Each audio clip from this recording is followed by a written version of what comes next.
Assalamualaikum warahmatullahi wabarakatuh.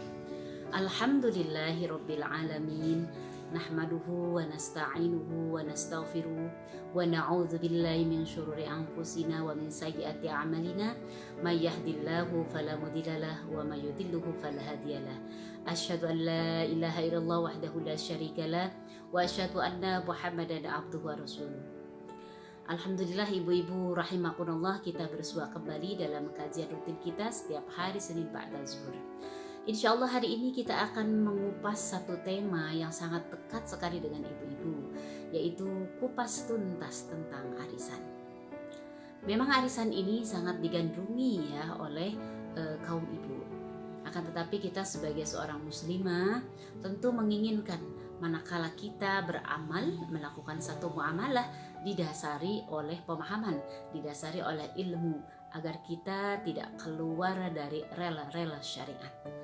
Yang berikutnya, kalau kita beramal didasarkan oleh ilmu, tentulah ada derajat tersendiri di sisi Allah, karena dia atau karena kita beramal dikarenakan ada ilmu yang mendasarinya. Mari ibu-ibu rahimakumullah, kita kupas tentang arisan ini dan kita amalkan dalam kehidupan sehari-hari. Apa yang kemudian dilarang oleh Allah kita tinggalkan, apa yang kemudian dimubahkan, diperbolehkan oleh Allah, maka kita boleh melakukannya. Maka atas dasar takwa inilah ya, atas dasar ketaatan kita kepada Allah lah semua amal-amal kita dalam keseharian ini dijalankan. Semoga kita bisa menyimaknya sampai tuntas dan mendapatkan banyak sekali wawasan, pengetahuan ya, ilmu, terutama juga di sini motivasi agar kita senantiasa taat di dalam syariat. Ibu-ibu rahimakumullah, hari ini kita akan membahas arisan. Tema yang sangat dekat, yang sangat digandrungi oleh ibu-ibu, karena memang rata-rata ibu-ibu itu senang dengan arisan. Ada yang namanya botram dalam rangka arisan, ada juga grup WA atau grup medsos arisan, ada juga rihlah dalam rangka arisan, piknik dalam rangka arisan. Memang ibu-ibu tuh suka ya dengan arisan. Nah, ibu-ibu rahimakumullah, kita sebagai seorang muslimah tentu harus mengetahui bagaimana sebetulnya hukum arisan ini. Jadi jangan sampai senang dengan aktivitasnya, asal aja ya ikutan, asal aja gabung dan seterusnya. Tapi kita tidak mengetahui hukum-hukumnya, karena ini akan fatal ketika kita melakukan satu muamalah sementara kemudian melanggar syariat. Jadi penting buat kita mengetahui bagaimana sebetulnya hukum arisan ini di dalam Islam ya, sehingga kita ketika menjalaninya ya tenang gitu. Dan lagi pula, seseorang ketika melakukan satu amal dilandasi oleh sebuah pemahaman, dilandasi oleh ilmu, itu derajatnya lebih utama. Dia memiliki pahala di sisi Allah karena dia beramal dengan ilmu. Nah, sementara kalau beramal tanpa ilmu, ya artinya hanya sekedar ikut-ikutan gitu ya, hanya sekedar asal ramenya seperti itu, tentu derajatnya berbeda. Apalagi kalau kemudian amal tersebut salah, tentu berdosa. Oleh karena itu pada hari ini kita akan mengupas bagaimana sebetulnya hukum arisan di dalam syariat agar kita mantap ketika pun mengetahui, memastikan bahwa itu boleh ataupun kemudian mengetahui bahwa itu tidak boleh ya. Kita akan mulai ibu-ibu rahimakumullah. Arisan dalam bahasa Arab itu disebut jam'iyah al-muwazzafin atau al-qard al-ta'awun. Kenapa dikatakan jam'iyah al-muwazzafin atau al-qard al-ta'awun? Karena memang arisan ini adalah kumpulan dari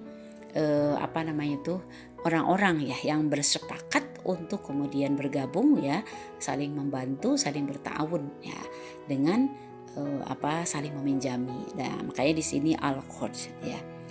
Arisan ini adalah bagian cabang ya, bukan cabang. Arisan ini merupakan bagian dari muamalah, di mana muamalah merupakan salah satu bagian dari syariat ya. Jadi hukum muamalah itu boleh, hukum muamalah itu. Bermuamalah itu adalah sesuatu yang mubah, kita mau pinjam meminjam, sewa menyewa, jual beli, berhubungan. Pokoknya intinya menyangkut hubungan antara manusia dengan manusia lainnya, itu yang namanya muamalah. Pada dasarnya setiap manusia diperkenankan silakan bermuamalah. Dalam kaidah usul dikatakan al-aslu fil muamalah, asal muamalah itu adalah al-ibahah. dia itu hukumnya mubah, boleh-boleh saja. Illa madalla dalilun ala tahrimihi, kecuali apa-apa yang kemudian ditunjukkan dengan sebuah dalil atas keharamannya. Artinya selama tidak ada yang unsur haram, selama tidak ada dalil yang mengharamkannya, maka muamalah itu adalah boleh. Mau apapun ya boleh, sampai kemudian ada dalil yang mengharamkannya, seperti itu. Nah, arisan ini tidak dikenal arisan yang kita kenal seperti sekarang yang dipraktekkan oleh ibu-ibu zaman modern seperti sekarang, tidak dikenal di masa Rasulullah ya. Jadi tidak ada dalil khusus yang menjelaskan tentang arisan ini. Nah, akan tetapi karena arisan ini merupakan bagian dari pinjam meminjam, nah pinjam meminjamnya ada di dalam dalil banyak, bahkan ya dalil pinjam meminjam, kebolehan pinjam meminjam, praktek pinjam meminjam itu bakal dijumpai banyak di dalam nas-nas ya. Nah sehingga membahas arisan ini sebetulnya bukan berarti tidak ada dalilnya, tidak ada sandarannya, ada yang dikaitkan dengan pinjam meminjam yang ada dalilnya. Begitu ibu-ibu ya. Nah bagaimana kemudian hukum dari arisan ini?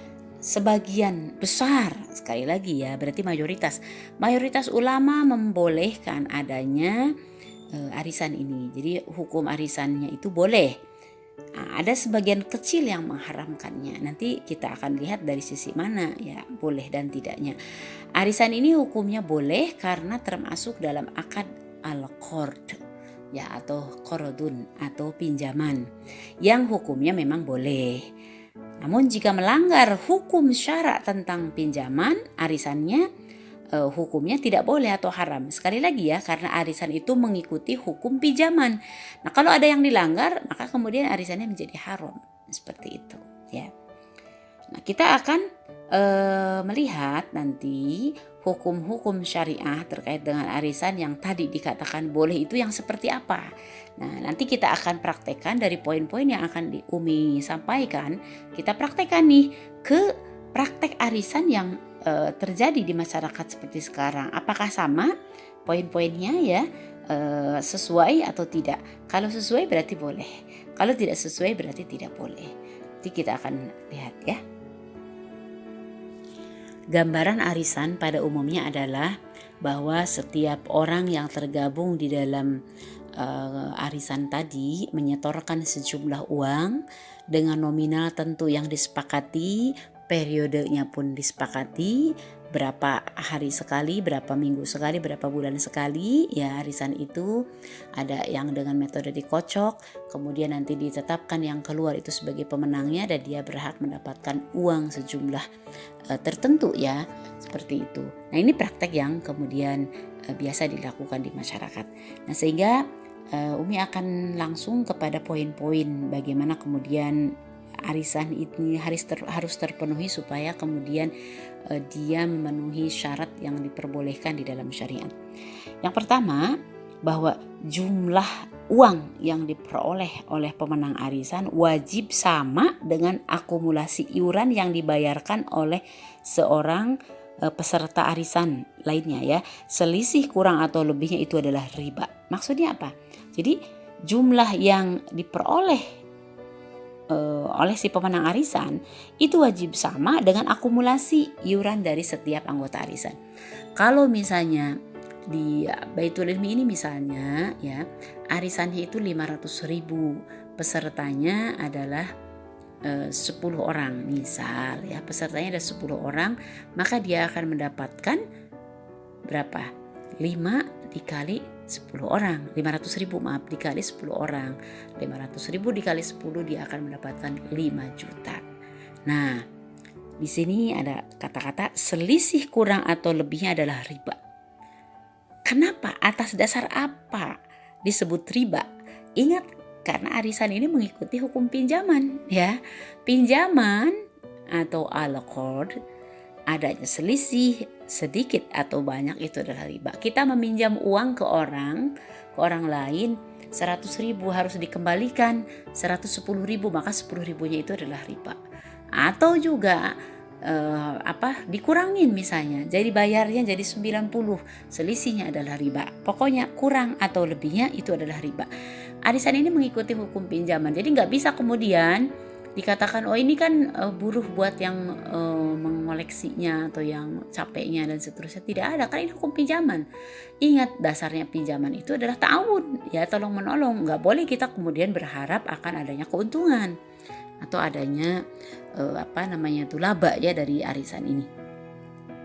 Sekali lagi, jadi jumlahnya tadi kalau misalnya berkurangnya hanya 5.000 dari 500.000 sama, pokoknya intinya ada kurang ada lebih, itu adalah riba. Ya Ibu, insya Allah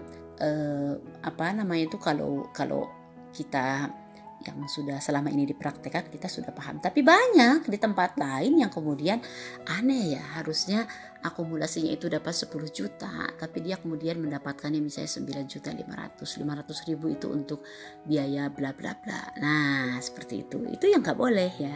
Di situ adalah riba. Kenapa dikatakan riba? Karena hukum arisan mengikuti hukum pinjam meminjam, itu dasar dalilnya ya. Yang kedua, ibu-ibu, jika dalam arisan yang dikumpulkan itu adalah uang, maka pemenang arisan hanya boleh menerima uang yang sama jenisnya dan sama jumlahnya. Ini catat ya. Arisannya adalah arisan uang, maka pemenang arisan itu wajib, ya, artinya dia mendapatkan, si pemenang itu boleh menerima itu adalah uang yang sama jenisnya dan yang sama jumlahnya. Ibu, kita arisan dalam bentuk rupiah. Berapa dalam bentuk rupiah? 500.000. Nah, ketika menang maka dia mendapatkan uang tentu seperti poin yang satu tadi ya, akumulasi. Nah, itu jenisnya sama, artinya dalam bentuk rupiah. Nah, kalau dalam bentuk dolar enggak, boleh enggak? Oh, nanti akan terjadi selisih ya. Nah, jadi itu sama, harus sama ya. Jumlahnya juga sama. Jadi berupa uang sekali lagi, arisan uang dapatnya uang. Nah makanya ada kemudian kita lanjut kepada yang poin yang ketiga. Jika dalam arisan yang dikumpulkan adalah barang, ada gitu arisan barang? Ada. Zaman dulu juga ada ya arisan barang, bisa dimungkinkan adanya arisan barang. Misalnya apa? Arisannya arisan gula, arisan minyak. Kebayang ya, jadi arisan barang, arisan minyak. Ada 10 orang peserta arisan barang misalnya, setiap orang menyetor 1 liter minyak goreng, berarti nanti akan terkumpul 10 liter. Nah seperti itu.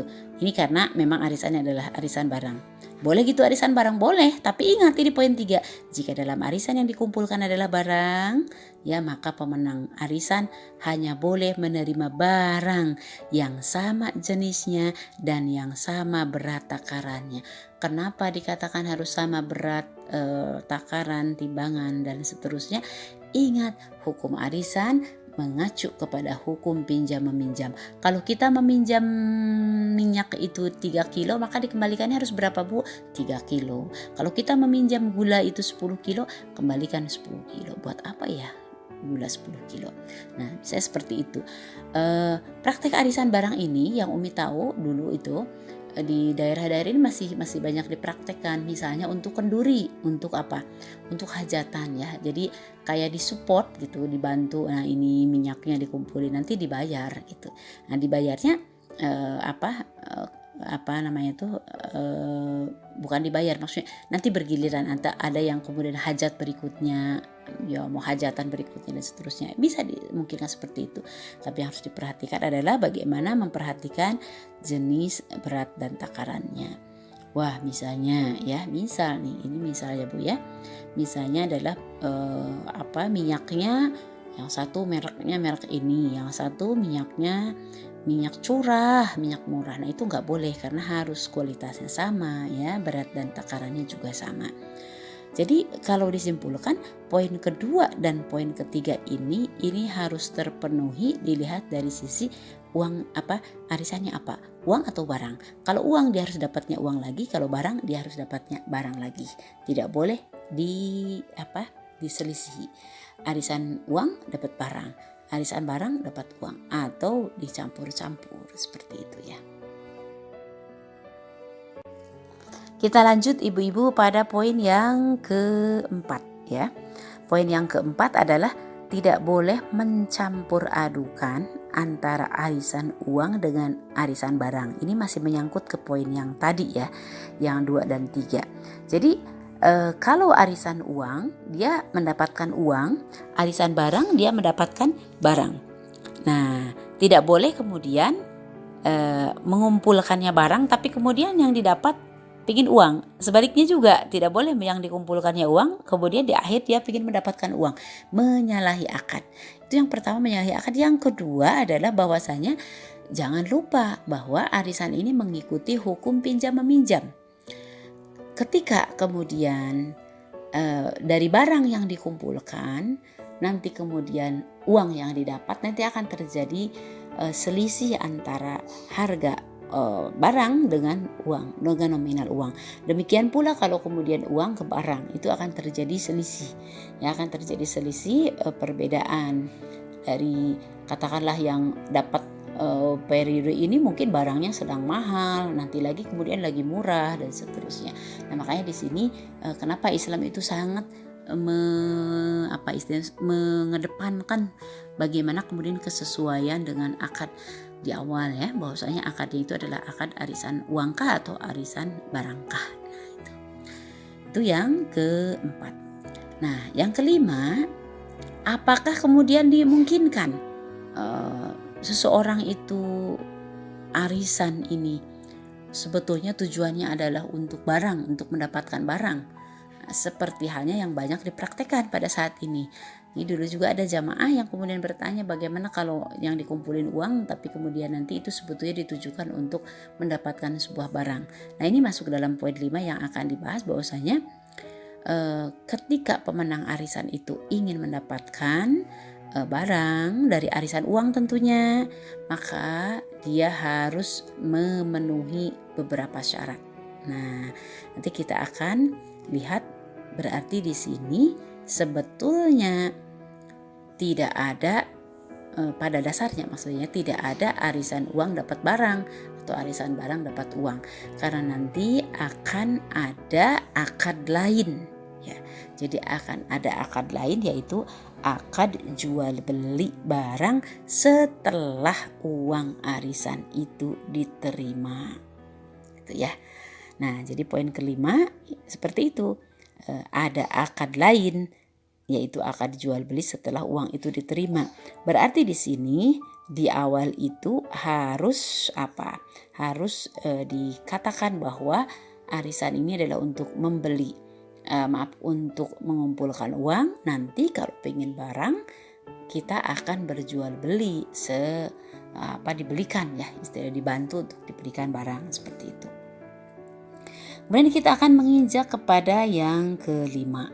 Jadi yang kelima, bahwasanya biaya operasional atau konsumsi atau biaya-biaya yang timbul tidak boleh diambil atau dipotong dari arisan. Ini camkan baik-baik ibu-ibu, ya. Contohnya apa biaya operasional ini? Jadi biaya operasional ini misalnya suka ada biaya administrasi, ya, atau misalnya biar senang, biar gembira setiap kali dibuka arisan itu dibagi snack misalnya. Nah, diambil dari uang arisan itu tidak boleh. Nah, apalagi kemudian dalam skup yang langkah lebih jauh, misalnya maurih lah, ini arisannya spesial, misalnya edisi akhir tahun, edisi apalah pokoknya, intinya begitu. Intinya ada edisi spesial, kita akan piknik. Nah, maka kemudian dipotonglah setiap orang itu dari arisan untuk biaya piknik. Nah, itu juga tidak boleh, ya. Jadi tidak boleh dipotong dari uang arisan. Kenapa? Ini yang lagi-lagi Umi tekankan, bahwa bagaimana kita memperhatikan akad. Akad yang sedang dijalankan itu adalah akad qard atau akad al-qard atau akad qardun, pinjaman. Maka taatilah akad-akad di dalam pinjaman, bahwasanya ini jangan mencampur adukan nanti dengan biaya, dengan udunan, ya, dengan snack, dengan segala macam. Intinya tidak boleh dipotong dari uang arisan. Nah, contohnya juga yang sering dipraktekkan adalah bagaimana biaya administrasi. Biaya administrasi itu apa sih? Biaya administrasi itu misalnya biaya pengumpul ya, pengumpul yang arisan kolektor. Ada kolektornya ya yang mengumpulkan, ada yang mencatat dan seterusnya. Ini ada biayanya berapa? 5.000 misalnya. Dipotong, setiap orang dipotong dari yang menang itu misalnya dapat arisannya 5 juta, tadi dipotong 100.000 untuk biaya administrasi. Itu tidak boleh. Apakah boleh? Tidak, sebetulnya ada, katakanlah ya, ada tip atau ada biaya lah, katakannya biaya untuk orang-orang yang misalnya melakukan tadi ya sebagai kolektor, administrasi dan seterusnya. Nah, ini nanti masuk ke poin yang ke-6 ya, poin yang ke-6. Jadi poin yang ke-6 itu seandainya ada biaya, oh ini poin yang ke-7 ya, maaf ya. Seandainya ada biaya yang kemudian timbul atau disepakati, ada biaya admin dan seterusnya, maka itu harus dipisah dari uang arisan. Jadi memang boleh-boleh saja. Ketika setor berarti begini, uang arisan 500.000, uang admin misalnya berapa, 1.000 atau 5.000 seperti itu. Jadi dipisah. Nah itu termasuk juga dimungkinkan misalnya untuk konsumsi, untuk snack dan lain-lain. Nah itu harus terpisah ya dari biaya arisan, dari nominal arisan yang ditetapkan. Ibu-ibu rahimakumullah, kita lanjutkan dengan beberapa praktek yang keliru, yang salah, yang sering dipraktekkan oleh ibu-ibu dalam mengelola arisan ini. Yang pertama adalah adanya biaya admin, biaya-biaya yang muncul yang dibebankan kepada arisan, yang tadi sudah dibahas. Itu salah ya, keliru. Jadi insya Allah kita tidak boleh melakukan yang seperti itu. Yang kedua, nah ini yang tidak kalah penting adalah adanya jual beli arisan. Ini kerap sekali ya Umi dengar adanya jual beli arisan. Maksudnya jual beli arisan itu seperti apa? Jual beli arisan itu adalah seseorang yang bisa jadi dia membutuhkan lebih cepat arisan itu sementara dia nggak dapat. Bisa jadi arisan itu sudah dikocok di awal sehingga kemudian dia mengetahui bahwa pada bulan itu dia bukan sebagai pemenang arisan, akan tetapi dia sangat membutuhkan, maka kemudian dibeli, disogok ya Bu ya istilahnya itu. Dibelilah arisan itu dengan harga sekian kepada seseorang gitu. Nah buat dia berarti membeli, buat yang dapat arisan ya dia jual gitu arisannya kepada orang yang membutuhkan itu. Nah di sana ada keuntungan. Seperti itu. Boleh tidak? Jelas tidak boleh. Alasannya apa? Kembali yang selalu diingatkan bahwa hukum arisan itu mengikuti hukum pinjam meminjam. Pinjam meminjam itu bukan jual beli, tapi tolong menolong, sehingga tidak boleh ada kelebihannya, tidak boleh ada tambahannya, tidak boleh ada biaya dalam arti biaya utang ya, tidak boleh ada. Nah beda dengan jual beli. Oleh karena itu ketika dia menjual atau bahasanya ya jual beli arisan itu sebetulnya tidak dikenal, gak boleh ada istilah jual beli arisan. Ini hanya penamaan masyarakat memang suka menyebutnya jual beli arisan, padahal arisan itu tidak boleh dijual belikan karena dia adalah utang piutang itu tidak boleh dijual belikan seperti halnya barang. Nah itu ya, tidak boleh. Ibu-ibu yang sudah pernah mempraktekkan bertaubat ya, karena itu sama dengan dia itu mempraktekkan riba, mengeluarkan sejumlah uang untuk mendapatkan arisan, atau juga dia menjual kepada seseorang untuk menjadikan arisannya itu milik orang lain dan dia mendapatkan uang dari praktek seperti itu. Nah itu tidak boleh ya. Sudah dipastikan yang namanya jual beli arisan seperti yang tadi ini katakannya jual beli arisan ya, sebetulnya kan tidak ada jual beli arisan itu ya. Itu adalah riba. Demikian pula yang ketiga, kekeliruan yang ketiga adalah tidak boleh ada lelang dalam arisan. Maksudnya lelang apa? Nah kalau tadi inisiatifnya dari si pembeli ya, dari si yang membutuhkan. Kalau lelang ya ini dari si penjual. Ini si penjual, siapa nih yang butuh arisan? Saya lagi gak butuh, ayo dilelang, berani berapa gitu ya. Nah ini sama saja, lelang dengan yang tadi membeli arisan. Maka itu hukumnya haram karena lelang pasti akan menimbulkan riba, yaitu tambahan dari jumlah arisan yang sudah dibayar ya oleh pemenangnya, pasti akan mendapatkan tambahan, sehingga tidak boleh. Nah, itu adalah kekeliruan yang kerap dilakukan oleh dalam pengelolaan arisan.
Yang berikutnya yang ingin dibahas adalah terkait dengan arisan barang. Jadi arisan barang itu seperti apa sih? Arisan barang itu adalah mekanisme seperti arisan biasa ya, yaitu peserta membayar iuran berupa uang. Hanya saja pemenangnya arisan tadi dia setelah mendapatkan kocokan dia tidak mendapatkan uang melainkan mendapatkan barang. Nah, pesertanya ini bisa mendapatkan barang, biasanya memang barang berharga yang disepakati juga ya, bisa buku, bisa motor, ini bukunya buku tebal ya, buku tebal, bisa motor, bisa apalah pokoknya yang berharga. Nah ini, dan masyarakat banyak yang menganggap bahwa arisan ini adalah solusi untuk menginginkan, barang ya, di mana ini meringankan beban peserta arisan yang umumnya tidak mampu membeli barang secara cash ya, seperti itu. Jadi contohnya misalnya ini ada barang taruhlah ya, yang dia kemudian menawarkan barang. Nah, kalau diberi cash misalnya harganya 2 juta misal, tapi kalau dijual secara kredit misalnya dengan sistem arisan, kemudian arisannya diikuti oleh banyak orang, maka jatuhnya ternyata harga per bulannya, setiap pesertanya itu bisa misalnya membayarnya hanya 400 sekian. Nah itu seperti itu. Jadi ini kayak arisan barang ya, kayak arisan barang juga. Nah nanti ditransfer ke setiap nomor rekening, ke rekening penjual gitu ya. Oh ini kalau lewat arisan misalnya 5 bulan, taruhlah misalnya 412.000, nah dari harga 2 juta tadi ya. Nah setiap bulan atau setiap periode arisan itu kemudian transfer nih oleh si peserta itu kepada penjual barang tersebut. Nah nanti pemenang arisannya ditentukan dengan menggunakan ya tadi, bisa dengan kocokan dan lain-lain. Nah bolehkah arisan seperti itu? Nah arisan seperti itu tidak boleh. Kenapa tidak boleh?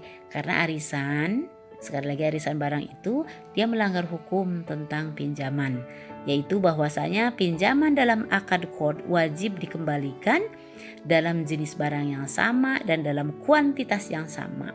Jadi artinya kalau pinjam uang kembalinya harus uang. Nah, itu ya. Dan jumlahnya sama, jenisnya sama. Tidak boleh kemudian pinjam uang tapi kembalinya barang. Nah, padahal dalam arisan barang itu terjadi tadi pengumpulan uang, tapi pemenang arisannya menerima barang. Jadi jelas hal ini tidak diperbolehkan secara syariah karena dia melanggar hukum pinjam meminjam atau al-qard tadi ya. Kemudian yang kedua kesalahannya adalah karena arisan barang tersebut melanggar larangan, yaitu apa? Larangan akad di dalam Islam. Ini yang sering diungkap bahwasanya Rasulullah Shallallahu Alaihi Wasallam melarang kita melakukan 2 kesepakatan atau 2 akad di dalam satu akad. Ini judulnya arisan, nah gitu ya. Tapi ternyata di sana ada 2 akad. Akadnya apa? Satu akadnya itu menjadi syarat bagi akad lain ya, jadi satu akad menjadi syarat bagi akad lain. Nah penggabungan 2 akad ini ya, atau adanya 2 akad ini, penggabungan ini, maka itu tidak boleh. Nah, penggabungan 2 akad menjadi satu akad ya itu tidak diperbolehkan secara syariah. Di dalam hadis Ibnu Mas'ud, Nabi SAW melarang adanya 2 akad di dalam satu akad, yaitu ini judulnya tuh mau arisan pinjam meminjam atau mau jual beli barang, nggak boleh disatukan gitu ya. Nyetorin uang pinjaman itu adalah qard, sementara kemudian nanti dapat barang itu adalah jual beli, nah tidak boleh. Nah, oleh karena itu arisan barang itu tidak boleh karena menggabungkan akad, maksudnya arisan yang seperti tadi ya, arisan barang yang seperti tadi. Beda soal kalau contohnya adalah arisan minyak goreng seperti yang tadinya arisan gula. Nah, kalau yang tadi kan uang ya. Nah, arisan barang yang dikumpulinnya uang dapat barang itu yang gak boleh. Nah, arisan barang itu tidak boleh karena berarti dia menggabungkan akad qard, yaitu sesama peserta arisan, dengan akad jual beli, yaitu antara pemenang arisan dengan pedagang. Di mana tadi ya menggabungkan 2 akad tadi, sehingga kemudian tidak boleh atau haram. Pertanyaannya adalah lantas bagaimana ya kalau kemudian kita menginginkan barangnya cukup mahal, kita tidak memiliki uang yang cukup kalau beli cash, lantas kemudian ada arisan. Nah, ibu-ibu rahimakumullah, bisa kita itu ikut arisan untuk mendapatkan barang. Jadi pengelola arisan itu dia menyiapkan juga barang. Nah, menyiapkan juga barang. Misalnya apa nih arisannya? Ibu-ibu apa nih contohnya? Presto aja ya. Arisannya arisan untuk membeli presto. Nah, kalau kemudian arisannya itu uang, kemudian ketika menang langsung dapat presto, itu nggak boleh yang tadi sudah dibahas, karena berarti di situ arisan uang dapat barang. Nah, itu nggak boleh ya. Nah, jadi caranya bagaimana?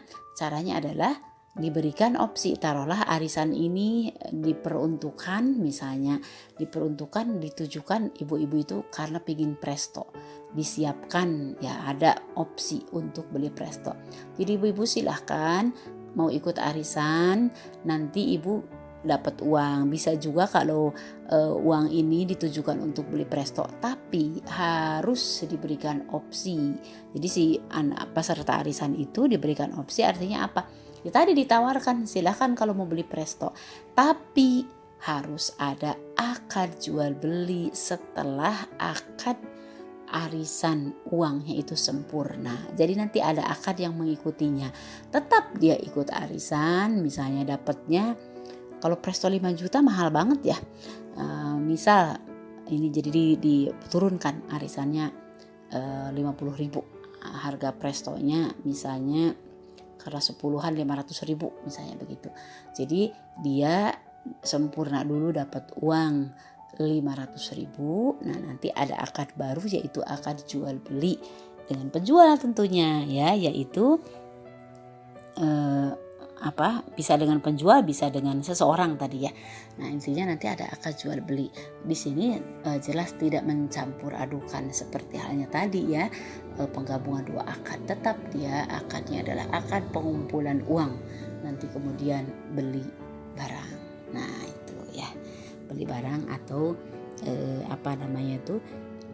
berjual beli barang yang lain, dan ini tidak boleh ya dicampur baurkan seperti itu. Jadi, artinya ngumpulin uang nanti presto dapat, dengan tentu membelanjakan hasil dari pengumpulan uang tadi, arisan tadi, untuk membeli barang. Nah, ini siasatnya seperti itu, artinya bukan siasat ya, caranya seperti itu untuk kemudian kita bisa memiliki barang yang cukup mahal ya, tapi kemudian kita bisa memilikinya dengan cara yaitu ngumpulin dari arisan tadi. Sebagian kecil ulama ada yang kemudian mengharamkan arisan uang ini atau arisan barang ya, dengan anggapan bahwa di sana ada undian, ada kocokan yang menurut mereka itu adalah haram. Nah, ini perlu didudukkan persoalannya bagaimana fakta undian di dalam arisan dengan fakta undian bukan di dalam arisan atau di dalam judi. Memang betul undian itu haram ketika undian itu menyerupai judi, artinya di sana ada untung-untungan. Nah, undian yang diharamkan adalah undian yang meniadakan atau menghilangkan kesempatan dari masing-masing masing-masing peserta. Demikian juga meniadakan atau menghilangkan peluang untuk mendapatkan hal yang serupa di antara satu sama lain antara anggota. Nah, faktanya kan arisan tidak demikian, karena arisan memberikan peluang yang sama, kesempatan yang sama kepada setiap anggota.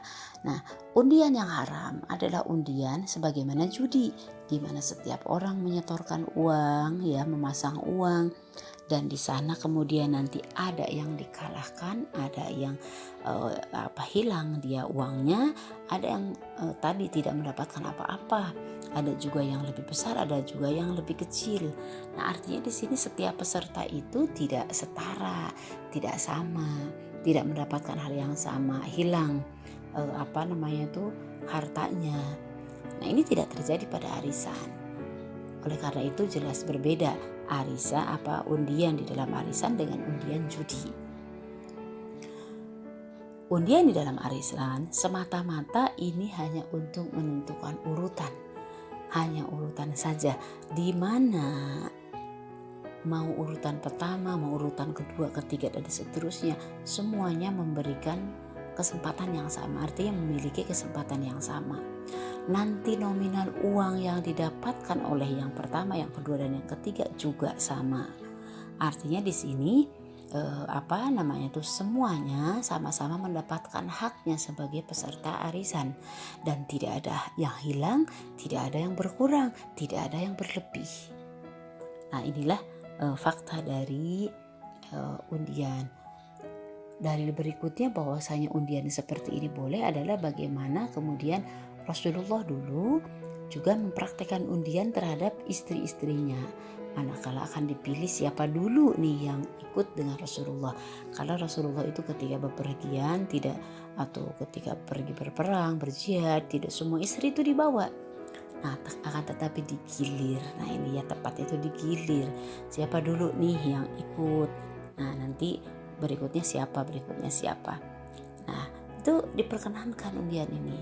Kemudian yang berikutnya bahwa undian di dalam arisan ketika yang satu sudah keluar atau yang kedua, ketiga sudah keluar, maka yang sudah keluar itu tidak boleh diikutkan lagi. Artinya apa? Nah, di sini tidak ada apa artinya itu double kesempatan kemudian meniadakan yang lain. Nah, itu seperti itu. Ini yang namanya hanya sekedar urutan saja, hanya sekedar giliran saja. Sekali lagi, ini adalah perbedaan undian yang diperbolehkan dengan undian yang tidak diperbolehkan.